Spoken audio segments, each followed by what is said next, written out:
to have a brief conversation, of course, with the victorious man himself, His Excellency Sylva, who joins us now from Yenagoa, the Bayelsa State capital. Well, thank you so much for joining us, and of course, congratulations are in order. It's been a long time coming, some would say, but of course, by virtue of you winning the primaries today, you know, you were governor between 2007 and 2012. It means you would only have an opportunity one more time to serve the people of Bayelsa State for 4 years. But now, some will say, the real battle begins. You have won the primary ticket, but now you're going up against an incumbent. Of course, speaking of Doye Diri of the People's Democratic Party, alongside 14 other contenders. So talk to us, you know, looking at the victory today, what it means for you, and of course, your chances really against others who are vying for the same government house. I don't really see too much problem. I am not also underrating the election. I know that it's going to be a tough battle. We are used to tough battles, and I know we will always prevail. Recall 2019, Doye Diri did not win an election in Bayelsa. The APC won. So we believe that we can always replicate that feat again. And this time, I'm coming out. I consider myself the big gun of the APC in Bayelsa State, and I'm coming out myself. And I believe that we will always win the election in 2023. Amazing. Okay. That sounds very, very promising. Okay, now, during your inauguration in 2007, you said Bayelsa State was the least developed industrially and commercially. How prepared are you now, or what plans do you have to change that narrative? Yeah, unfortunately, it is still so, and that is unfortunate because that was exactly what I was trying to achieve during my first tenure. The basis of an industrial economy is electricity, and I believe that Bayelsa has the capacity, the endowment to be able to assure the availability of electricity, not only to Bayelsans but to the rest of Nigeria. We are sitting on a lot of gas deposits. And back in 2012, already, I was preparing to start a countdown on achieving uninterrupted power supply in Yenagoa. I was expecting to start the countdown by May. And of course, I was removed by the Supreme Court in January. So I didn't get to start that countdown. And I thought by this time we should have achieved that. But unfortunately, we have gone back to beyond zero. In fact, some of the turbines that I had bought at the time have been sold. And that is one of the problems I continue to try to wrap my head around. Were those turbines sold because Bayelsans don't need electricity? Why was turbines sold? And if we're going to create an industrial base in Bayelsa, we must assure the availability of energy. Unfortunately, we still don't have that, and of course, that's why we are still exactly where I said we were in 2007.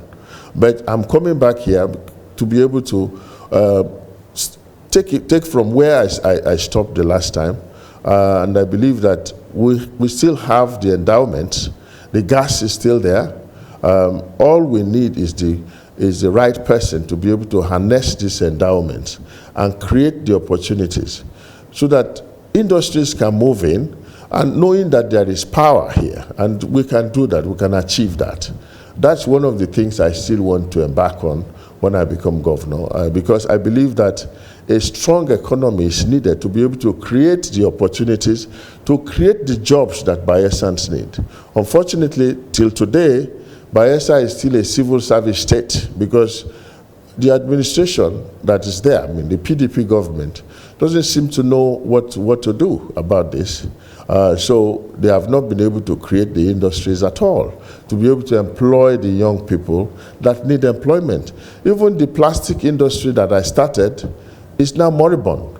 So there is no effort being made by the PDP state to try to create these industries. There is no effort by the PDP government to try to stabilize power in Bayelsa.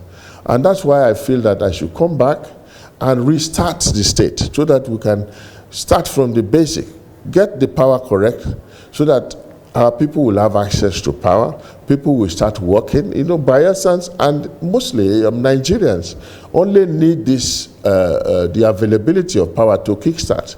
For example, a welder doesn't need more than the electricity to be able to start his business. A vulcanizer, or maybe even a barber, doesn't need more than constant power. Because I remember very well when I stabilized power in Bayelsa to a certain extent. I mean, it was still not 24 hours. At that time, we had achieved about 18-hour availability of power. I got a lot of thank yous from people. There was one particular person that really touched me. He said he started a business center, and at all the time he started the business center, he had not made money. Because every time he was in deficit because of diesel. He kept buying diesel, and that wiped out his whole profit, and he never made profit. But when I stabilized power and he no longer was buying diesel, that was when he started making money. So some of these businesses, they don't, or some of these people, our citizens, don't need more than the power to be able to start their business and stand on their own. Unfortunately, yeah. Oh, you want me to stop? Yeah, it's quite interesting that you're going into this because, you know, looking at the latest data from the National Bureau of Statistics, looking at that multidimensional poverty index, looking at the poorest of the poor in Nigeria, unfortunately, Bayelsa actually placed last alongside Sokoto State. So, yes, you've talked about power as one of the priority area, but beyond all of that, the truth is people in Bayelsa are still poor, going by this data. And even you alluded to the fact that, you know what, it needs to go beyond being a civil service state to becoming a more industrial state. So talk to us about the priority areas that you intend to look at if eventually you are elected to be the next governor of Bayelsa State come November. Well, one of the first priorities I want to look at is the issue of flooding. You must be aware that every year Bayelsa is flooded. Last year was very bad, and I understand from all the predictions that this year is going to even be worse than last year. I don't even consider it a natural disaster because this is a recurring decimal. It happens every year at a certain time. We know when the flood comes, we know when it goes. But unfortunately, we are doing nothing about it. Since after the last flood, I have not heard the Bayelsa state government discuss flooding at all. We wait until it happens again the next year. Our people are displaced. There is so much anguish, suffering. And then after that, we go away. They go, they get some sugar, some bags of rice, and distribute as palliatives. And then after that, nobody discusses it. I think it's time for us to find a lasting solution to the perennial flooding that we have. I also believe that we need to create an economy. We cannot continue to be a civil service state. We must create an economy, an industrial base that to create the work for our people, because we have a teeming population of youth who are totally unemployed. And I think that the only way we can get them employed is to create these opportunities. And the only way we can create these opportunities is to build these factories, these industries. If we have to do that, then power must be at the base. Of course, security, to ensure security is another thing, because we have to ensure that the place is secure for investors to come. So these are some of the things I intend to do. I want to tackle flooding because I believe that that's also impeding a lot of investments in Bayelsa. I want to tackle the economy. I want to tackle security. and I want to tackle power. Of course, the problems of poverty are present everywhere. I mean, everywhere you see poverty. I mean, this administration calls itself, paradoxically, a prosperity government. But everybody knows that Bayelsa is one of the poorest states, unfortunately. And we have to change that narrative. And that's why somebody like me with the experience and the exposure and the reach needs to be there.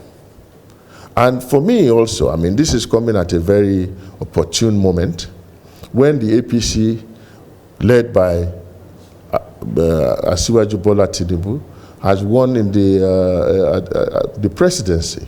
Asiwaju understands this very well. Some of these problems I'm talking about are problems that he has tackled already in Lagos. The problem of erosion, he has already tackled it with the Atlantic City, development of the Atlantic City. He was able to push the ocean back. The problem of flooding has also been recurrent in Lagos, and of course, he's been doing a lot of work on flooding as well. But the most important lesson we can learn from Asiwaju is also the problem of tackling the area boys. He successfully did that in Lagos. We have young people that we need to also engage. And with somebody like Asiwaju at the center, in an APC government, we need an APC government in Bayelsa State to be able to have a handshake with the government in Abuja, to be able to bring development to our people and bring opportunities to our people. Because for me, the most important thing is to bring opportunities to our people, to create opportunities and let our people have work to do. And with this kind of civil service situation, where you just go to Abuja and collect the money for the month and come here and spend it and begin to dance a wiggity for the rest of the month, I think we cannot make progress. And that's why we are still here. We are still exactly where we are. In fact, we have gone back because a lot of the progress that we made and recorded during my time have been reversed. The park I built here, there was a peace park I built here, to be able to at least give recreational opportunities to our people. Today it's overgrown by weeds. And a lot of even the hospital I built here, it's, in fact, when I went there, it's in a sorry state. Right. So it's unfortunate that this has happened, but I feel that we need to create this economy to be able to give opportunities and also to improve our IGR base. Improving the IGR, giving opportunities, improving the IGR. Amazing, amazing. Thank you very much. We can see that you have your plans laid out already if you get the opportunity. Thank you very much for joining us, Mr. Sylva. What's now left is for us to wish you all the best in your endeavors.